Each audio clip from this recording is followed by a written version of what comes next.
What are you doing? I'll tell you what you're doing. You're listening to the Elder Scrolls Lorecast.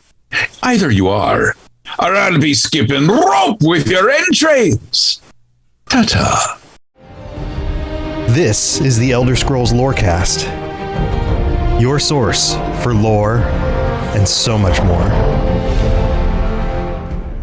Well, that window was not recentered correctly. I forgot to recenter the. Okay, so welcome back to the Elder Scrolls Lorecast. I'm Tom. This is Lotus. You guys know the deal. I've been setting up our stream, and actually, we're going to do some housekeeping before we get into the lore of necromancy, because it's going to be a lot of fun to talk about that. But we've got a lot of things that have changed recently, including the overlay. You might notice that we're now in ultra wide resolution. I've been adjusting the overlay, but I forgot to adjust the video that pops up at the beginning.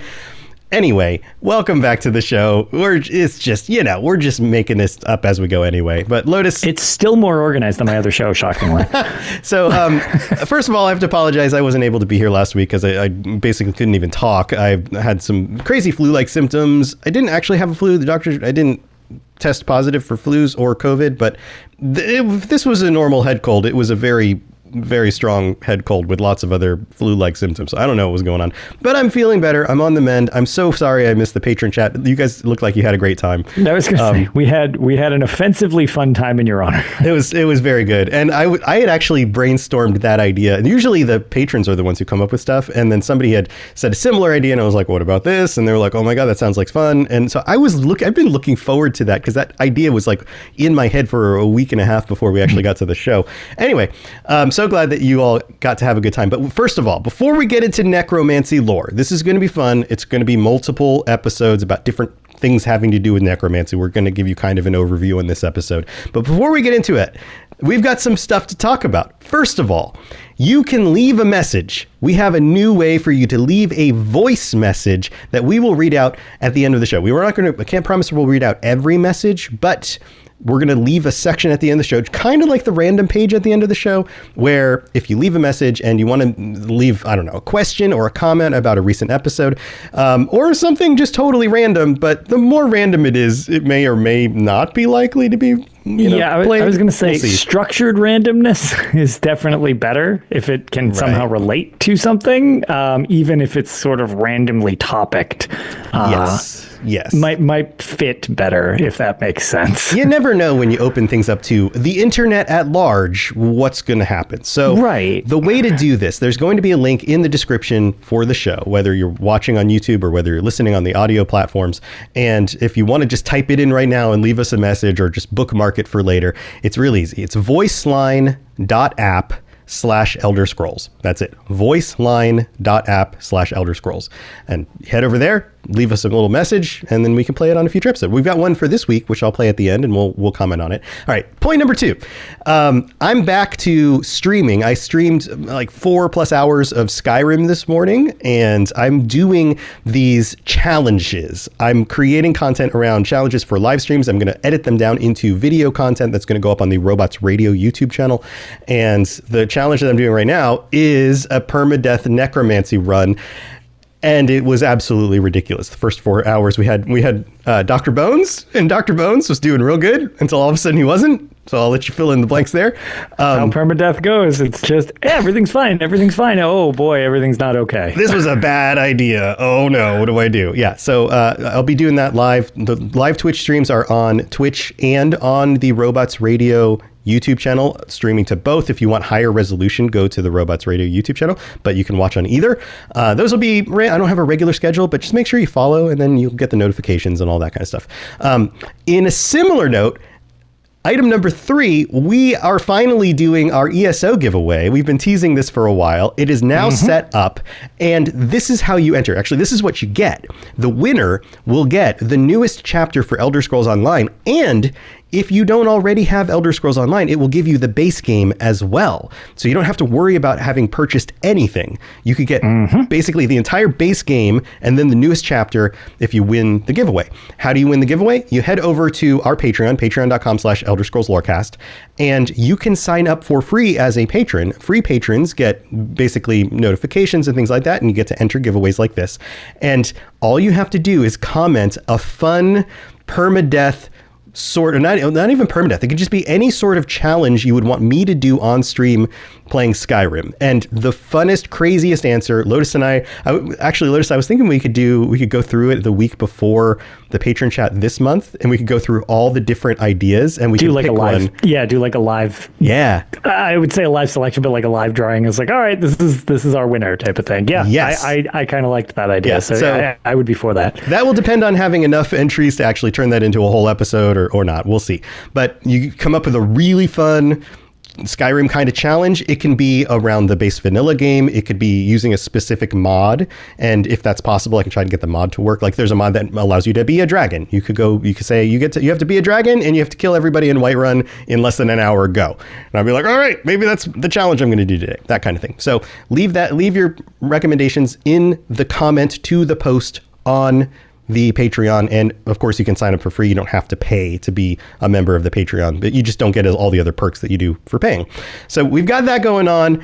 And one more thing, the Patreon, speaking of the Patreon, has been upgraded. Patrons, you might have noticed that you didn't have the intro music or little jingle at the beginning on the last episode. That's because I'm now tested it out. I'm uploading the video version to Patreon, and the video version cuts that out because it's designed for YouTube to get people quicker to the content. So you may not have the jingle, but it pulls the audio directly out of the video. So you can still listen to the video the way you would, but if you wanted to watch the video without any ads, you have that option now as a paying patron. So the Patreon's been upgraded with that stuff as well. So that's it. That's all the housekeeping stuff. I hope that was fast enough to get through the details, but I just wanted to put all of this out there to make sure everyone's on the same page of all the cool things that we've got going on. How'd I do, Lotus? Did I? Pretty good. Now that I was going to say, I felt like that was like one of those auctioneers who like goes as quick as possible for people. Right. And now that you're winded, we need to immediately dive into the episode about necromancy. Whew. Well, I should practice some necromancy. So even if I die of asphyxiation, I can just keep going.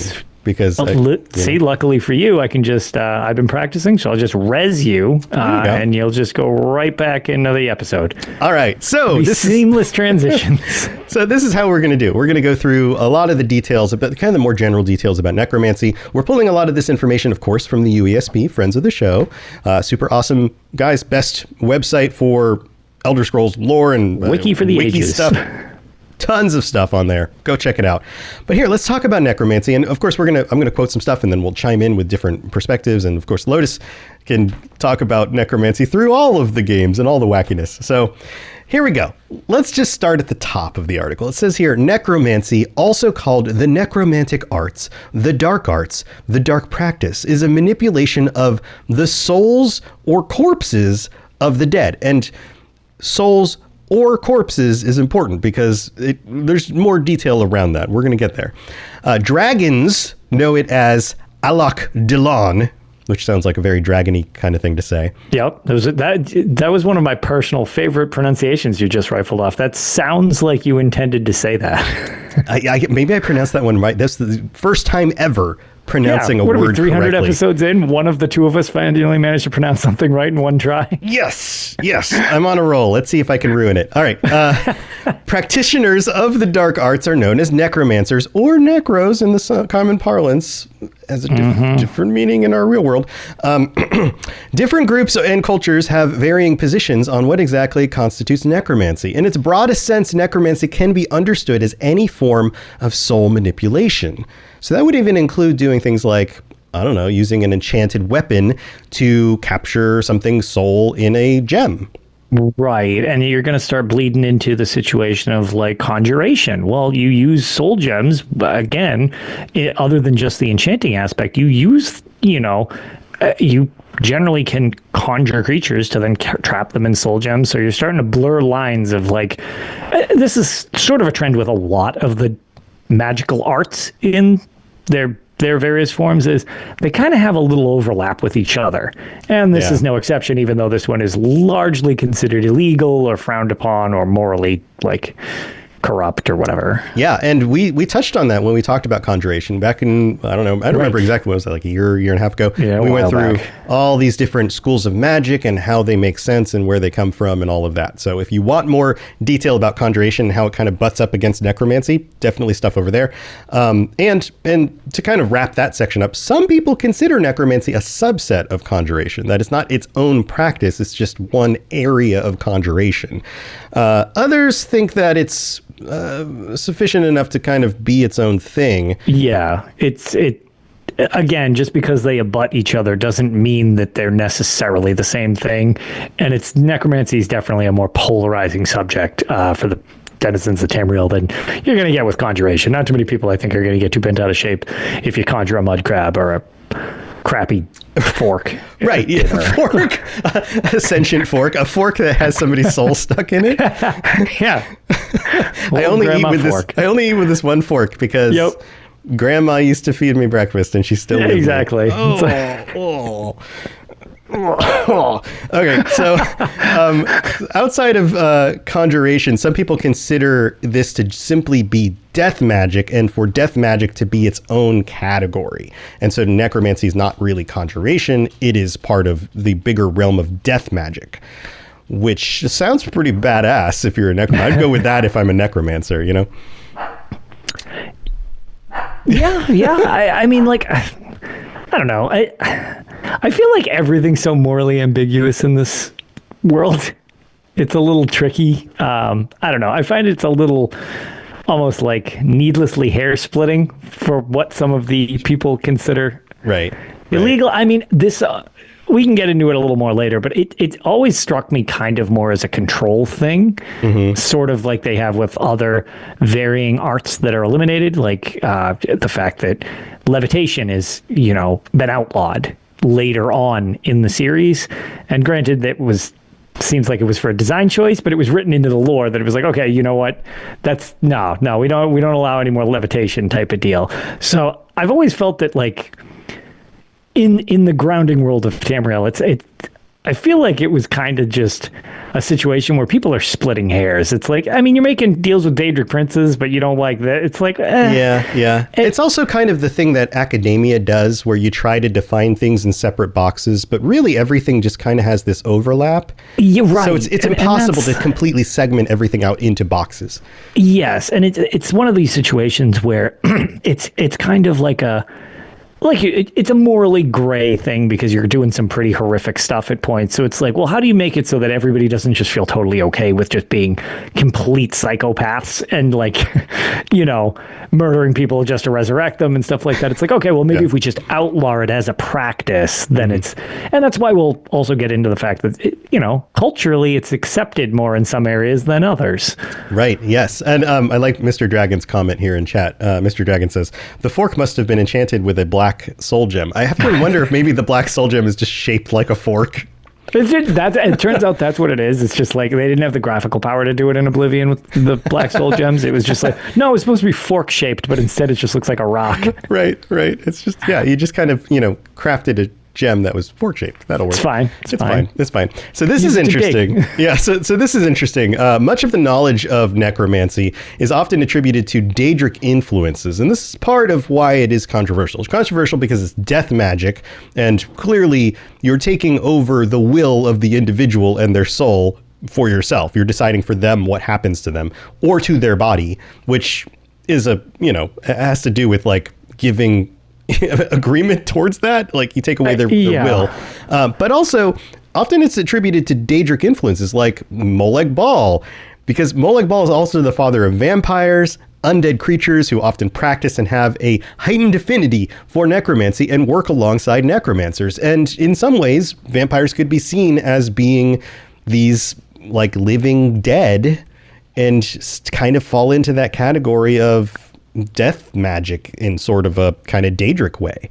So. Right. And that makes sense. We'll actually get into more of, like, just even past Daedric. Again, not to jump ahead, but, like, there's a whole bunch of otherworldly stuff that this kind of bleeds into that we'll get into, Soul Cairn and stuff like that. It's a lot of ties to the more bizarre aspects outside of just Nern itself ties into necromancy, because it's essentially, you're grappling onto these souls that should kind of be leaving the plane in one way or another. Right. Yeah, everybody wants to go off to Aetherius or whatever place they are expecting to go to. Maybe they're making a deal with the Daedric Prince. Instead, you're going to go in this rock.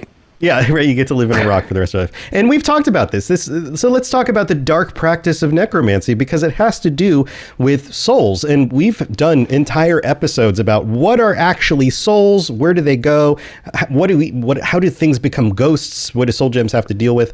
And this connects directly to that. It says here, the soul or animus is the animating force of the universe found in all creatures.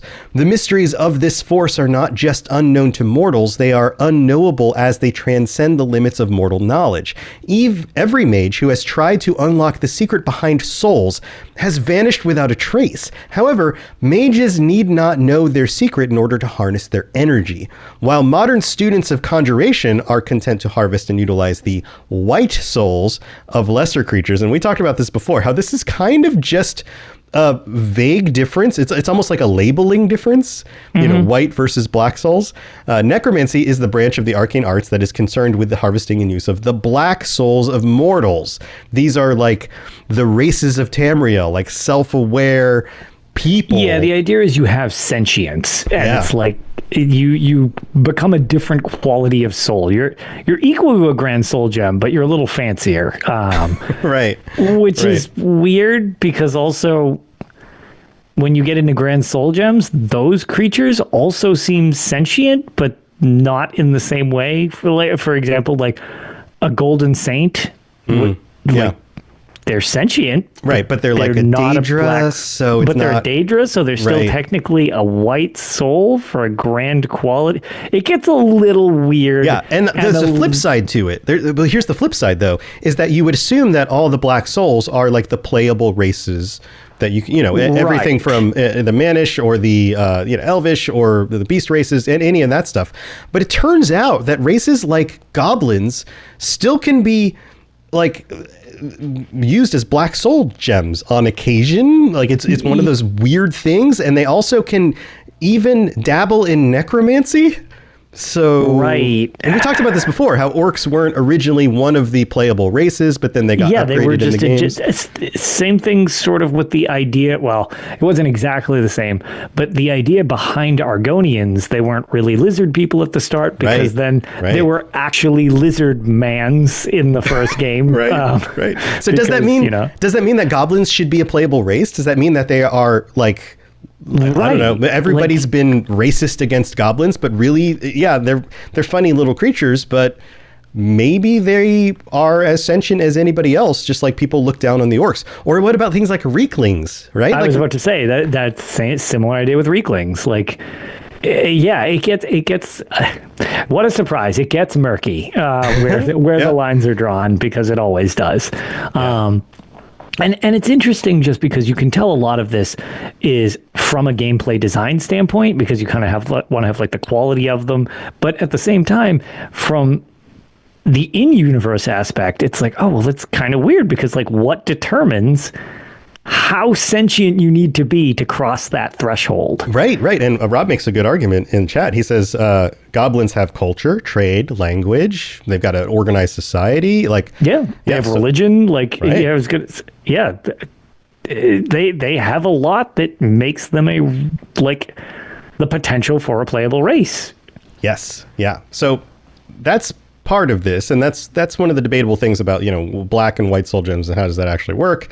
Again, the lines are kind of foggy there, but let's talk about death. Let's talk about how long do you have to be dead. Some necromancers prefer very recently dead bodies. Some of them actually like longer dead bodies. That's probably why you can see things. Yeah, like you can see things like skeletons walking around because they've been long dead, but that means that they actually have more necromantic energy because of the fact that they've kind of fallen apart over time. But here, let's get into what the UESP says. It says, Masters of Necromancy can reanimate long dead subjects, though most practitioners require a fresh corpse, typically someone who has been dead for no more than 3 days. Attempting to raise minions without proper knowledge and training can result in an incomplete binding of the soul, leading to a break in the master-minion relationship and allowing the reanimated corpse to turn upon the necromancer. So if you don't, as the necromancer, control the being's soul enough to bind it to the dead body and listen to your commands, then that soul still maintains a certain amount of autonomy. It's like making Frankenstein's monster and then realizing the monster hates your guts and wants to tear you in half. Which is very interesting, because that means that, like, if it does still have some form of autonomy, how much is it aware of what's going on? Yeah. And also, like, how does it feel about being put back into the same body, but now the body's like decrepit and right? You wake up and one of your eyes is missing, and you have your, one limb gone, and you're missing a jaw. It's like, okay, cool. This is awful. Could I go back to being dead now? Like, right. That's just one of the things. Whenever you watch like a zombie movie, one of my questions is always like, aren't they just constantly in pain? Yeah. Yes. Maybe that's why they never shut up, and they're always. Maybe that's it. I feel so bad. Yeah. Maybe that's it. It's just like a perpetual stomach ache. Yeah, except like times 1,000, because every part of the body is like, falling apart. What's a missing ear here or there? Right. Okay. Yeah. So this part says, some necrotic spells require the remains of the elderly due to the high levels of necrotic energy that is produced by the natural decay of life. According to one necromantic theory, the older a living being becomes, the more necrotic energy it naturally acquires while the body grows old and the life inside it decays. So like really old people who then die have more necromantic This potential. one's one of my favorite when I was reading through this, because this one I actually didn't know about prior to reading this, because there's always plenty of stuff that I do know just from playing the games or reading this stuff. And then there's always like these things that I'm like, okay, don't know this one really I thought was super amusing, because it's basically like, the older you are and the closer you come to dying normally, the more enticing you are to be resurrected because you're so old and decrepit. Right, yeah, and that information actually comes from Fëanorion in Elder Scrolls Online, who's a vampire and very acutely understands necromancy and the arts of death, but is also a friendly character, so is willing to reveal some of this to the player character. Yeah, useful tips. Right. So that's fun. So every year you get closer to death in this series, it's also closer to relife. Relife. That's one way to put it. Yeah. But one of the things that we absolutely have to point out before we get a little bit more into necromantic minions is this idea that the draw for necromancy, and this is something I pointed out in my stream earlier when I was role-playing a necromancer. I asked the chat, I was like, what is a necromancer's biggest fear? And it's very ironic when you think about it. Their power comes from death, but death is also their greatest fear. That's why they are trying to overcome death through the arts of necromancy, is ultimately so that they themselves can avoid death, which is super ironic because they're utilizing the death of everybody else around them in order to wield the power only for themselves, which is part of the reason why this is such a vile kind of thing. And most cultures push back against it. Exactly. And it's why I think, like I had mentioned earlier, and we talked about why it's sort of frowned upon, because it's hard to work in this situation dealing with necromancy and not essentially become corrupted by it. Like it basically, part of being a necromancer almost forces you to then be pretty twisted in a lot of ways. And you essentially are doing a lot of harm to the life around you to either extend your own life or to extend your power. So there's not really a good way to be a good necromancer and also not be a piece of garbage. Right. Because ultimately the goal is lichdom, is really where it goes. So here, we'll get to that in a second. We have to finish up the necromantic minions part, but I just wanted to point that out and like if you're thinking about the minions, you also have to be considering the fact that this person is willing to wield that power over others while seeking a different solution for themselves, which is is particularly dark. But here, let's get into the minions. This part's interesting. Among the many things necromancers have learned over the eras is that the ability of a necromancer's servant to follow directions seems to be related to the servant's intelligence in life. Let that sink in. The smarter you are in life, the more effective, or maybe even smarter you are in death. Therefore, performing necromancy on animals produces guard dogs at best, or instruments of the summoner's destruction at worst. Skeletons must be properly prepared before they are reanimated, otherwise they could be structurally unsound. It makes sense. They don't have any flesh to keep their bodies together. Right. I like it. Right? That's just so funny. It's like scaffolding. It's like, aha, I animate you, and they just clump. Yeah, fall into pieces. It's like, whoops. Yeah, one of the things on this live stream today, I went into a dungeon where there were these skeletons like up on the walls. And if you take their heads off, the whole rest of the body just onto the ground. Falls apart. Yep. It's so good. It's so good. So it says here, all of the crucial bones must be present and placed correctly. Necromancers also employ a variety of means to fasten together and reinforce the skeletons at strategic points so they can move properly. You have to be kind of a craftsman if you're dealing with skeletons. If you're good with Legos, you can make a good necromancer. Yeah. While most undead can be raised again and again, skeletons are relatively fragile and can barely be animated more than once. Necromancers often show a preference for skeletons, though, because they are cleaner than zombies and similar fleshy thralls, and they are swifter in a fight. Think about that for a moment. Yeah, so you have to mop less if you have skeletons compared to like zombies, apparently. At least necromancers try to keep a clean, horrible summoning pit. I don't really know. Like at that point, what does it matter if they're dripping goop all over the place?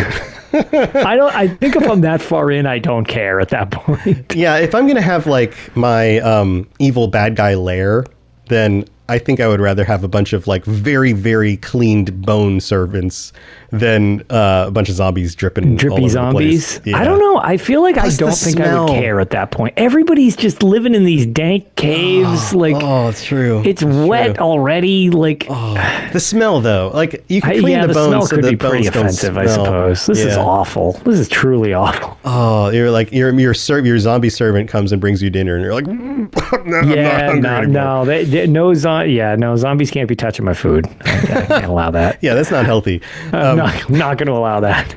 So let's talk about animals. Necromancers often employ animals, such as mud crabs in Morrowind, to strip unwanted flesh off of corpses. If a corpse is too decayed to use properly, but would prove a suitable servant as a skeleton, necromancers can simply dump the body near a marsh and allow the local creatures to prepare the bones for them. You just let nature take its course, and eventually all the flesh goes away. Throw it out by the river in the sun and hope the crows clean it up for you. And now, boom, you're good to go. Right. All right. So what about like moderately decayed bodies? Well, they've found ways to reanimate those as well, of course. And even dismembered corpses by using leather straps to fit parts back together and catgut to stitch up gashes. It's even possible to reanimate a body which has been cobbled together from the living flesh of multiple creatures. Now we're talking Frankenstein's monster here.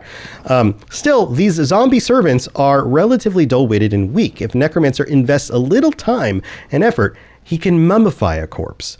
After soaking the body in a salt bath for at least a month, the vital organs are removed and the body is wrapped in linen. Once the corpse is reanimated, the result is a stronger, more durable servant, which is more capable of understanding commands and taking independent action. This leads me to thinking about things like Draugr, for example, which are stronger than just zombies, right? And much more still together, really. Right, yeah. Nordic mummification, essentially. Yeah. The only other thing about this that I do find fascinating is when you would look into this and it's, say you're duct taping a whole bunch of random parts onto the zombie because you don't have enough of any one zombie, of one corpse to make a full functioning zombie. And we were mentioning that they seem to have some degree of sentience. Is this now like all of these are clashing with each other? Like, do you think it's only certain parts of the corpse that brings sentience, or like maybe it's the brain part. And but that's what I was gonna say. Do you think it's just the brain? Because a skeleton wouldn't have a brain. So like maybe they do. Or maybe, I guess maybe they do. We crack them open. I don't know that I've ever cracked open one of their heads to look. I'm just wondering, like, does each part of it carry a degree of sentience? Well, I guess if the sentience comes from the soul, and the soul is just in the body, it's not just in the brain. So in a skeleton, you don't need a brain. It's the soul that goes in, but if you piece together other bodies, that soul then takes power over those body parts. So it's not like you have multiple souls competing. I was thinking the soul would be like...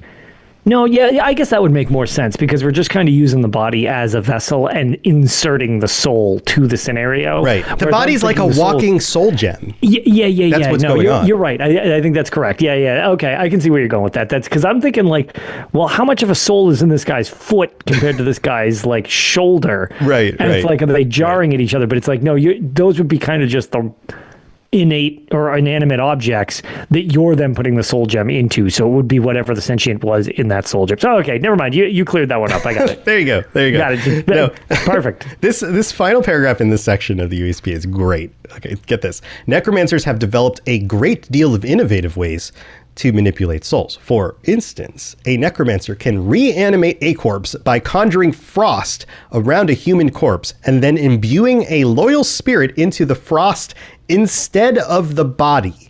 The resulting servant can only perform the most basic tasks, but requires relatively little necromantic knowledge to create it. So they're basically making a corpse pop. A corpsicle. Yeah, corpsicle. And then putting the soul in the corpsicle, not the body, so it's body shaped, and then the soul can animate the frozen body around. That is a weird situation. It is a weird situation. That is a weird situation. Yeah. Also, it seems like the shelf life on that is real not good unless you're in a very cold region, like you're in Skyrim or something like that. Like, right.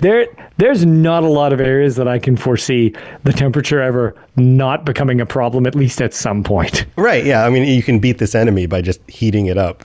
Yeah, you breathe heavily on it and it's all done. So this actually comes from a document in Elder Scrolls Online simply called Experiment Journal, Necromantic Research on the Creation of Ice-Based Thralls. Pretty cool.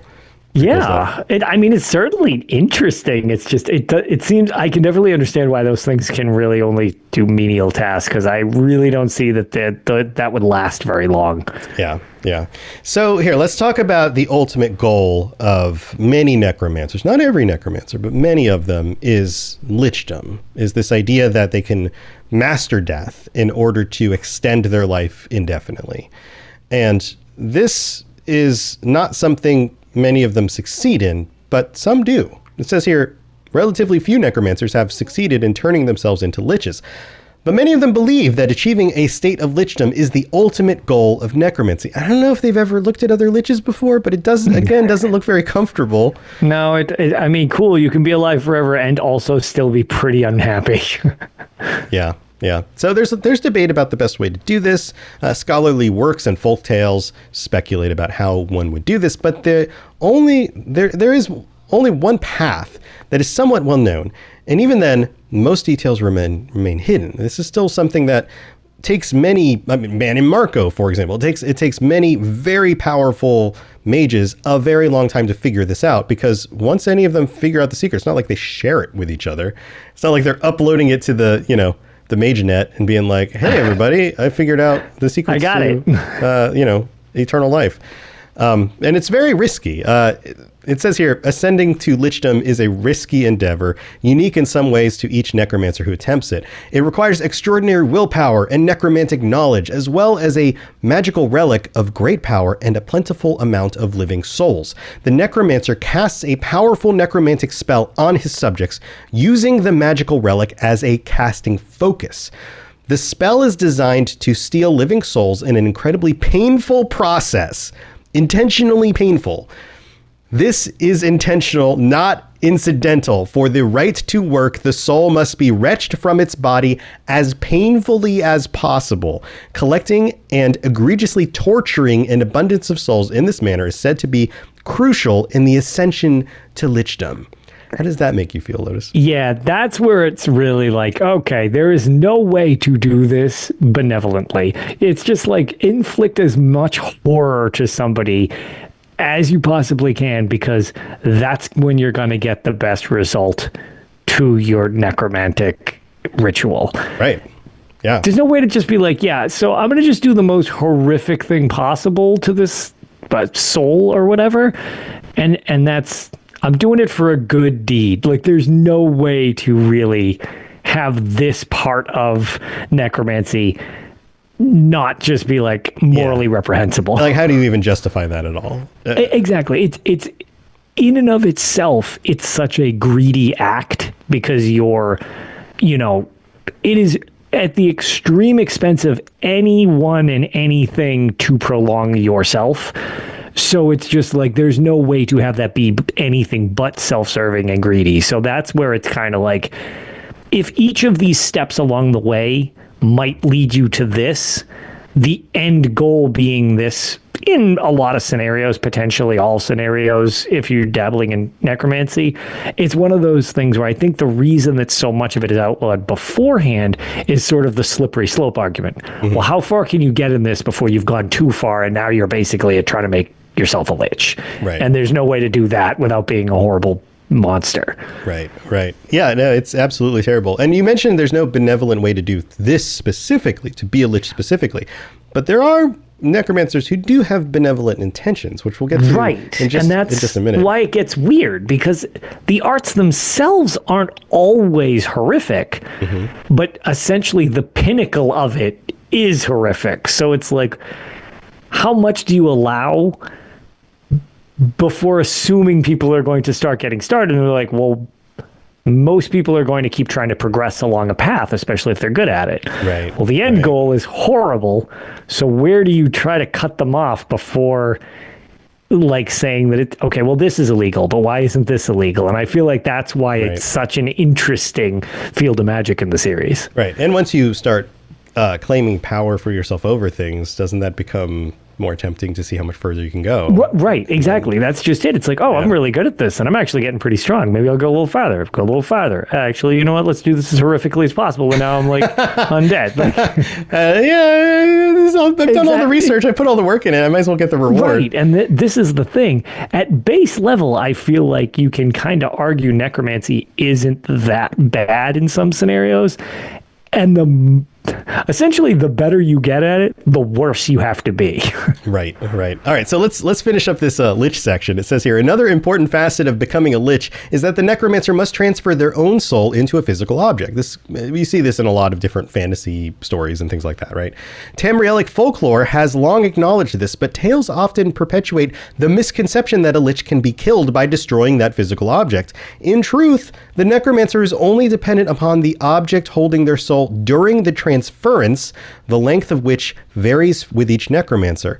Once the transference is complete and the necromancer's soul has left his body, the ascension to lichdom is complete, and the physical object holding the soul becomes inconsequential. So this isn't like you got to, kill all the in Harry Potter, where Voldemort has all the different what are they called? You know what I'm talking about? Nothing. Oh yeah, you don't watch the Harry Potter. I don't know anything about Harry Potter. I'm sorry. I can't even help with this one. Yeah. What are they? Chat's nothing. going to remind me the name of the things that it's on the tip of my brain, but I can't get it. Anyway, so it says here, once the transference is complete, the necromancer's soul's left the body, the ascension to lichdom is complete, and the physical objects of the soul become inconsequential, right? The lich is born a corpse that is self-reanimated by the soul it bore in life. If, however, the object holding the necromancer's soul should be lost or destroyed before the transference is complete, this ascension to lichdom would fail, and the necromancer would immediately die. Necromancers have been known to perform nearly week-long ritual as part of their ascendancy, wherein they create a special hourglass known as the Sands of Resolve to act as the receptacle for their souls. Horcrux, Horcruxes, that's the word. That is gotcha. In Harry Potter. But yeah, that doesn't work in Elder Scrolls. You have to stop the actual process while it's happening Otherwise, once the process is done, the lich exists, and it doesn't matter what you do to that object. It is just a means to an end. Then it's UV the lich. Yeah, and that is bad news. Yeah, that ain't great. That ain't great. That ain't great. So there are benevolent necromancers. This is a thing. So it says here, the legend of Vastari centers upon a contemporary of Vanus Galerian and Manny Marco, very powerful mages that show up a lot in the stories, who sets an interesting example as a compassionate necromancer. While Manny Marco sought power through the direct application of necromantic energies, Vastari sought and found a way to delay the release of a sentient soul upon death so that it might be consulted and its knowledge recorded for the ages before it was peacefully allowed to enter Aetherius, as opposed to permanently binding it to an enchantment. She achieved this through the creation of sigil geodes to be used as an alternative to black soul gems. So this makes a lot of sense. Like, somebody dies, and before they pass on, you want to make sure that they have, well, a way to, I don't know, document the knowledge that they want remaining in the world. Close the book on their life. Or, you know, say something to a loved one before they move on. There's a lot of good reasons to, like, buy them a little bit of extra time. And sigil geodes are really cool because they're basically black soul gems, but they're not black soul gems. They're kind of like black soul gems that do not contain the body like it's a prison. It's just a temporary receptacle that then allows the soul to go when the soul's ready. It's sort of like, as opposed to, this is a weird analogy, but like if you're running, from point A to point B, that could be your soul leaving. If you're running and there is just a wall in the way, okay, well, you just slammed into a black soul gem. If you're running and it's sand that you're running on, it's slower, but you're eventually going to get there. This is your geode. You're just getting there slower. And it's like, while you're going, like, hey, why don't you slow up? We're going to talk to you on the way out. Like, Yes. And like, it makes sense that somebody would be concerned with that. And like you said before, it kind of butts up against, like, is it still good? Are you still manipulating a dead thing's soul? Right. You may not even have like, maybe you want the knowledge from them, but you have to then convince them. But what if they're like, I'm done, let me go. Right. Like, I don't want to be here anymore. Again, it's an element of control over the situation where it's like, well, maybe that's not what they want. That might just be what you want. Mm-hmm. So there's this other section. It says, the treatise on necromancy seems to encourage a brand of necromancy that is considerate of the welfare of the souls being affected. While most texts on necromancy encourage novices to begin on fresh corpses, on necromancy discourages this because the original owner remains tethered to the body for days, months, or even years after death.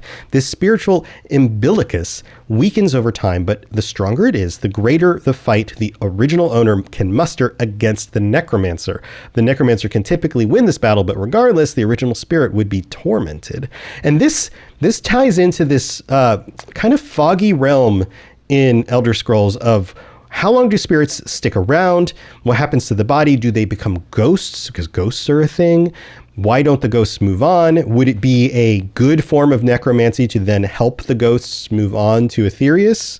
Or are they ghosts for a reason that you shouldn't be messing with? There's a lot of weirdness around how all this There's works. A lot of questions. Yeah, a lot of questions. But I can imagine in the case of ghosts who don't want to be ghosts, then that would be another good form of necromancy, being able to help them move on. Yeah, I could see that. Like, again, there's the potential for something good coming out of this. And it's really just like, the situation is just very gray all around. And it's kind of hard to distinguish what are you doing selfishly and what are you doing benevolently. Right. Now, this goes into other things as well that we don't have time for this week, including the Dramothra, which is something that Lotus has been working on. Do you want to give people just a little glimpse of how Dramothra connect to all of this? So I want to have this close up. We haven't had a full episode on Dramothra before. We've kind of referenced it. And basically, I want to have us kind of close this up because Dramothra are a super weird and I find fascinating part of the Elder Scrolls. And it's not overtly necromantic in some ways, but it ties into both a lot of the astrology that we had covered, as well as some of the where are their souls lost in the void and stuff like that. Right. A connection to Numira. These are Khajiit. usually. Yes, right? it's very Khajiit oriented, and I strongly suggest, if you do play Elder Scrolls Online, and you have access to Zareth Var, which is one of the new characters, he is actually a Khajiit necromancer. If that's something you have access to, a game you play, I would suggest doing that storyline because it's fascinating what it added to the series, because he, again, which we'll get into later on when we do the Dramathra episode, is essentially trying to purge these lost souls, but it's designed to not just destroy them. He's trying to still save them. So the idea to this is benevolent. He also is a little bit neutral, but responds more in game to positive things. Like, he doesn't like it if you're stealing from people and stuff like that. It's like, well, okay, let's not be a jerk. So he doesn't have morals. This. Yeah. Right. Yeah. He has a moral compass still. Mm-hmm. But at the same time, he's working with necromancy. So it's an interesting twist to it, and that ties a lot into how Dramathra reformed and stuff like that. So, I figured that'll just kind of be a good way to end some of these discussions that we have that have tied together in weird ways, because so much of this stuff is intertwined with each other throughout the series, if that wasn't obvious enough by this episode. Right. Yeah. The longer we do the show, the more we see all the connections and how they all interact. Yeah, it's it's why this is such a cool game world to me, and why I'm so invested in the Elder Scrolls. The more you look at it, it's amazing how many writers have obviously been involved over the years. And I mean, the series is so long running, but it has such a cool continuity, even when they kind of need to, retrofit a few things here or there and retcon a thing here or there. They usually try to come up with a reason why, which I also find interesting, because then that becomes part of the lore of the world, which is just, it feels very lived in and cool like that. Yeah. Very well said. So that's going to be this episode about necromancy. We're going to move on to the history and the different cultures and how they interact with necromancy in the future. We're going to talk about Dramathra in the future. So those will be future episodes that kind of continue this theme as we've been doing these different themes. So get ready for that. But right now we're going to take a quick break, and then we will be back with the voicemail, the very first voicemail we have, and a reminder of how to leave us a voicemail if you have any thoughts or questions about this topic this week. And also, we've got the random page and some other stuff. So don't go anywhere. We'll be right back.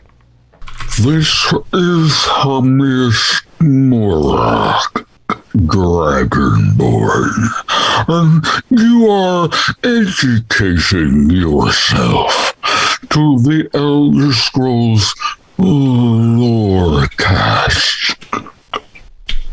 All right, here we are. This is the end of the show stuff. Before we get to the voicemail and the random page, we have to thank all of our patrons and welcome our newest patrons, Stephanie H., Odin Watner, I think is maybe how you say that, Cryomane, Alana E., and Matt D. Thank you so much for signing up. I hope you are enjoying the different stuff you get for signing up on the Patreon. And a reminder, now patrons get ad-free videos along with audio. So the whole kit and caboodle. I don't know. I don't ever use that phrase, but it popped up in my brain. I'm not really sure what kit and caboodle is, nor do I think that's something I want to Google and have that be in my search history. Or it sounds like a delicious delicacy of some sort. No, delicious delicacy. I feel like we're getting into that necromantic thing again. Kitten caboodle. If it's made out of kitten, I don't want it. But anyway, I mean, didn't we talk about binding things with cat gut earlier? I don't think I like where any of this is going. Oh, true. Okay, so we have to also thank our Daedric Princes, Blinding Vision, Hersine, Kirasi, and Peter R. Thank you so much for your support, and to all 142 of our signed up paying patrons. That is amazing. Thank you for your support. We very much appreciate you. And everyone else, we've got way more than that who are free patrons. So glad to have you. And just a reminder, head to patreon.com/Elder Scrolls Lorecast and let us know some ideas for some crazy Skyrim challenges, and get on that list because you might be able to win an ESO key. So check that out and just, be part of the community. Just sign up and you'll get notifications if we're taking a week off or if we've got new giveaways and things like that. So head on over there. All right, let's get to our voicemail. I'm hoping, Lotus, that you can hear this because let me just double check my settings. I didn't check this before we started. Let me put, you should be able to hear this. If you can't hear it, then I'll read it to you after we play it. But sure. This is a voice message from Nicholas. Here we go. That one empty sliver between Hrothgar and Skyrim has always like kind of annoyed me a bit. Do you guys think they're ever gonna make a zone out of that? Like, do you think they'll ever like want to completely fill out the Tamriel map, assuming the servers don't shut down before they get around to it? Because there are some like weird empty spots that I feel like they should fill in. Like, obviously there's also Central elsewhere, which just looks weird with that weird shape. So Nicholas is talking about the ESO map. And yes, how and the I different totally zones that on my side. Yeah, they get close, but then they leave these like empty spots. All right, I'm going to just say outright, I cannot agree with Nicholas more on this. This actually drives me completely nuts. The one that really, the one he points out is actually a very good one as well, because it hasn't been, and I know over time they've been filling out more areas as it continues. That's great. I love that. But again, to his point, there are these weird little gaps that it's like, well, just squish it down. What are you doing? Like, why'd you cut it like that? Right. The big one was between northern and southern elsewhere. They left the Tenmar forest strip just missing. Yeah. What's the matter with you? Why you do that? Like, what are you doing? I think I understand the justification of why they do it. Like, I understand the frustration. Like, it's weird to me too. So let me put that out there. It's weird. You have to essentially design the Tenmar forest. I get that. And if you do butt things up against each other, you have to make sure that they match the shape, the way, like, there's a lot more to it. Correct. Plus, the size of the zones has to not be like, every zone isn't 1-to-1 the same scale as the map is in that area. Like, it's not actually 1-to-1, and the more you have to make them fit together, the more that becomes obvious. So it gives them room to kind of fudge and make, from a game development standpoint, sometimes it's better to have the freedom to make the zone work the way you want for gameplay reasons, because that's going to be more effective and more satisfying to the player than the fact that on the major map they actually do match up exactly right. So I can understand the justification for why they do 100%. No, I do get that, but it's just one of those things that I very much find this to be a weird feature, and also because things change over time. Like, and there's one of the things I'm not sure if it's Lord Master Michael Zenke who said it or if it was Lawrence Schick. I wish I had the reference point handy, but someone made a point that, much like everything else in the series, maps are not perfect. Cartographers are doing their best here, but like, there could be inconsistencies. And one of the ones that I way back found is behind Winterhold. Not Winterhold, sorry. Oh my God, Windhelm. That's what I mean. The other behind W. Windhelm, the other W. Behind Windhelm in game, there isn't this like open field that goes up a hill that you get to that shrine at. Like, that's not there. The Azura Shrine? The Azura Shrine. Yeah. That's not in ESO. It's it's a mountain that you can't go up, and that's the end of that portion of the map in ESO. So it is different. Right. And like, it's fine, and I get that there's like stuff like that, but having these like little gaps. So do you think, I guess let's go to the other part of the question. Do you think they're ever going to fill in those gaps? I think they will fill in, well, I guess I figured they would fill in most of them. Really? I don't think they will. I think if this game went 20 more years, they're not going to fill in every gap. So here's my thing. I originally thought that they were going to aim to fill in the majority of the map. Yeah, at first I thought too, but the more that we get these big zones with small gaps between them, I think that becomes less and less likely. I would agree with that, especially because at first I thought those would be the smaller zone DLCs a lot of the time too. I figured there was an idea for the Tenmar Forest that they were going to cover at some point. That was why it was specifically left. Yeah, but there are some that are just like so close, but yet so like distinctly different that nub. It's like, just like a nub. What doesn't even make sense to put something there unless it was like its own little tiny little instance, dungeon or something. I'm not sure I think that anymore, because this is the year where they're changing the style of content release for the Elder Scrolls Online. Right. Where it's not these big chapters, it's stuff they're releasing as it's complete. It doesn't need to be like, oh, we have to have our June release with the big chapter. Yeah, which most likely isn't going to be no new zones on the map at all. I think that's the whole point, is that that's not what they're doing right now. Right. But they've also said that there are going to be more adventure zones down the line, most likely, to fill in more of the map. It's not like they're never going to do that, but but it's going to slow down. The focus at the moment. Right. It's not going to be like a yearly thing with a big chunk. It's going to be like... Exactly. And it's like, if you want to listen to a spirited debate on whether we think that's good or bad, you can definitely check out the most recent episode of Tales for that one, because we got into it for a while. But that aside, that makes me believe very much that I do not think we will get all of these gaps filled.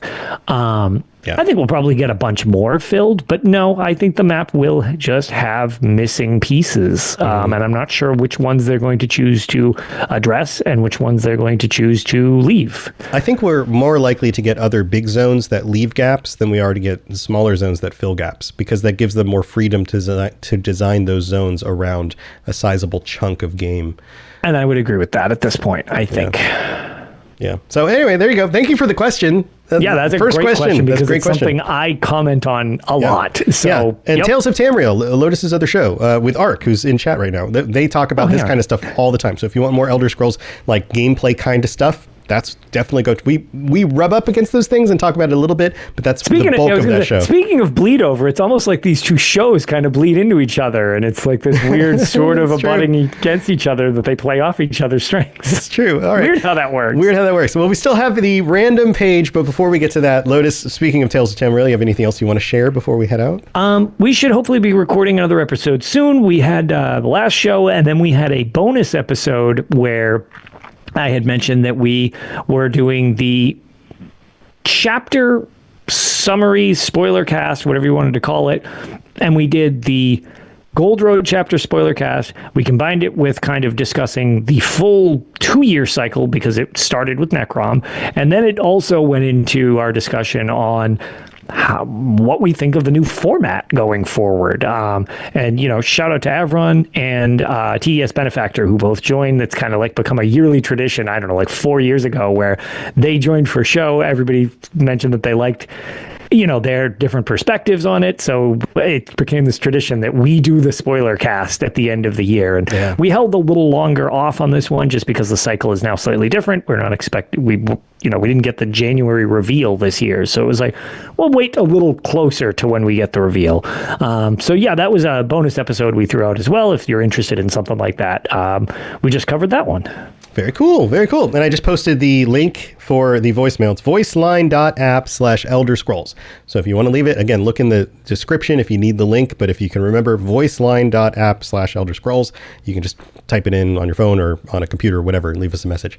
But yeah, I've got my other stuff. I've got the Fallout Lorecast, the Lord of the Rings Lorecast. That stuff's still going. This last episode of the Fallout Lorecast with the patrons, we justified why all the bad guys are actually the good guys.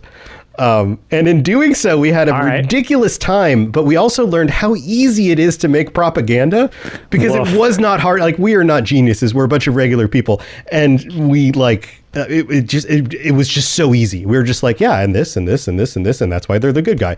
And it was just like, oh man, this is too real. It's so easy. Boy. But anyway, it was a lot of fun. Go check that out if you're into Fallout. And of course, Lord of the Rings. I've got Lord of the Rings Lorecast. And I will be streaming more. I'm doing all sorts of fun, crazy Skyrim not competitive. I was going to say competitive challenges. Competitive Skyrim, yep. Competitive Skyrim. That'd be a fun thing to do. Anyway. That actually would be. Skyrim. We could do Skyrim together, but then compete. Like, you have a certain amount of time to level up, and then you have to meet somewhere and fight each other. Oh, I feel like this is something we should... I wonder if we can... Whatever, we don't need to plan a show on the show, but I feel like this would be a fun Extra Life thing. Oh, man, that would be so cool if you could get it to... Like, Skyrim Together works mostly... And if you had you have an hour to build your character, to level up, do whatever you need to level up, and then we're going to meet in the field outside Whiterun, and then we're going to murder each other. And whoever I was going to say, last person I did standing. just get another terabyte hard drive because my computer was giving me grief about not having space. Man, I just had a brilliant idea. Whatever. We got a year before an Extra Life thing. I feel like this has like potential to do some really goofy shit if we can figure this out. I'm just going to believe that this can absolutely work, and now I'm a super genius. So I love it. You know what? I accept it on face value without looking into it. You're bleeding into your propaganda. There you go.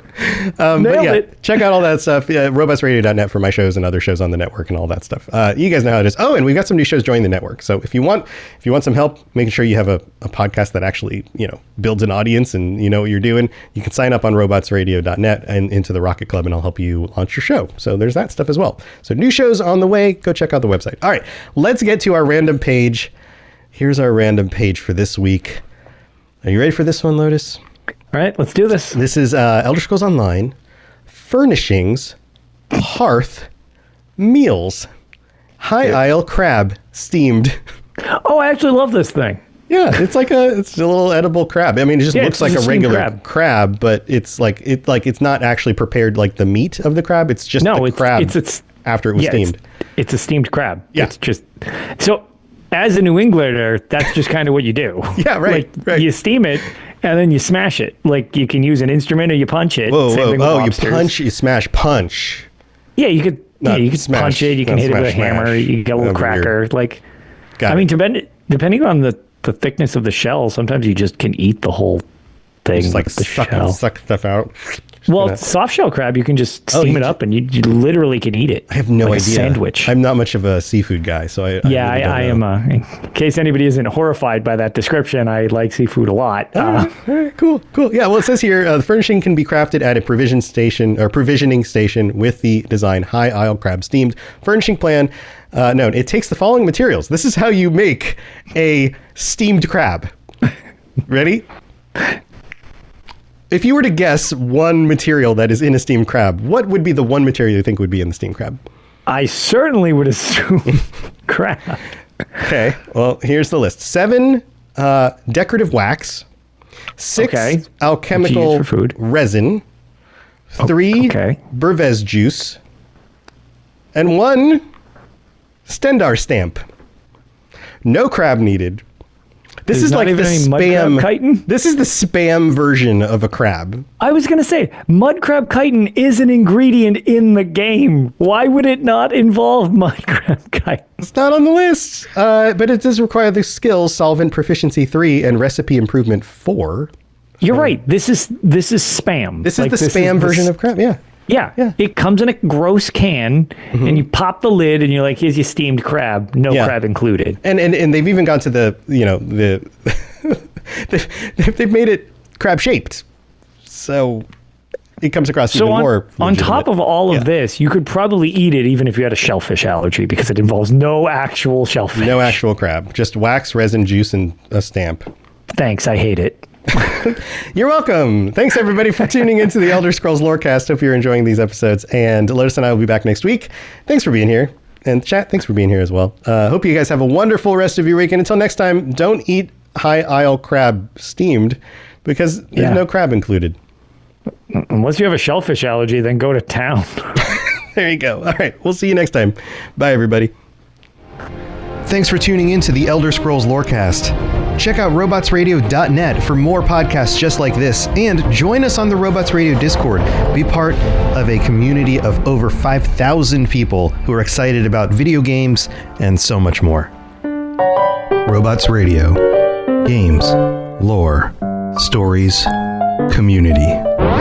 Just press play.